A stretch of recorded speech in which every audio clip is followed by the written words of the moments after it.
Good day. In this video, I'm going to talk about how to best answer questions around risk.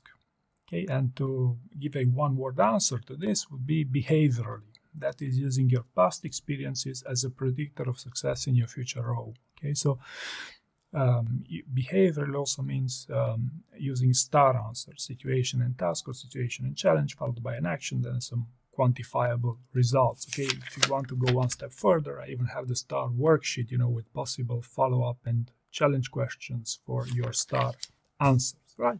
But so far, this is pretty generic information you could have easily found online, Googling for a few seconds. Now, why do people struggle answering questions around risk?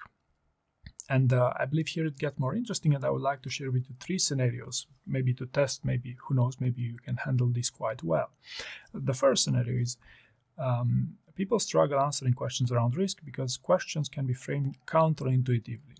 For example, how would you handle risk in your future role? Okay, or how do you handle risk? First being a hypothetical question, the second being an open-ended question. In my experience, 95% of candidates, when they get asked a hypothetical question, they give a hypothetical answer instead of a behavioral one that is a specific situation, your specific STAR answer, so to speak, which I talked about in the beginning of this video, right? When in fact, you should understand the behavior. You should read a little bit between the lines of why this question gets asked around risk. And the underlying behavior for this would be dealing with ambiguity and decision-making. Okay, so what is dealing with ambiguity and decision-making in your role? Ideally, if you have 2 or 3 stories prepared, you should be good to go on answering risk management questions for the most part, right? The second scenario of why people struggle answering questions around risk in job interviews would be, tell me about the time when you took a risk and failed. Okay, so they would ask you a failure story about risk. Okay, what is key here to answering these types of failure questions, even about risk? That would be to focus on your learnings from those experiences. Now, what happens here in job interviews, if you hear failure questions for the first time in a job interview, then most people will try to duck the question altogether. Some will say, I don't have an answer, can you ask me something else?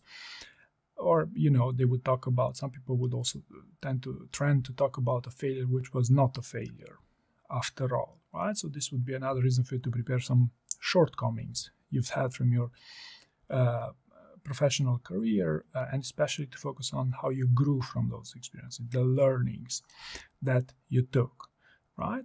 And the third scenario, questions around risk, could be something on lines, a time when you took a risk in a fast-paced context.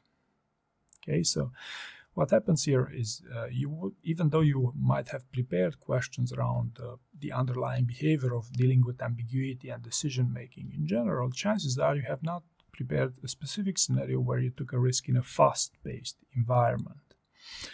Right, so how would you go around answering these types of questions? Well, this brings me to the second part of this video, from good to great answers, right? So for example, I would recommend that in order to give excellent answers to questions around risk,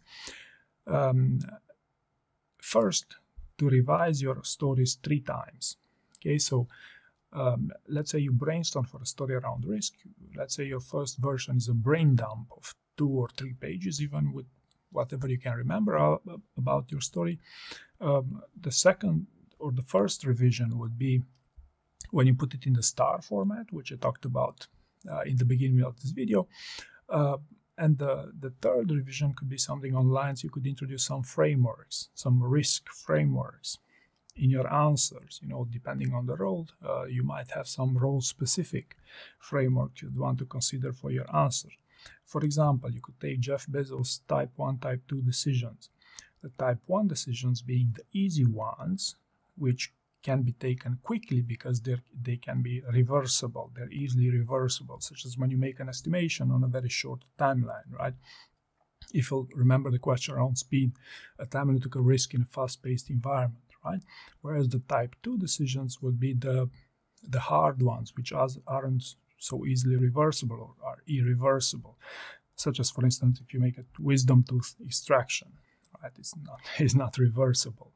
Okay, so frameworks around risk would be another revision of the three, at least of the minimum three I would suggest for amazing answers. And maybe another revision should be around your delivery. Okay, so you should practice your delivery, especially if communication is not a strength.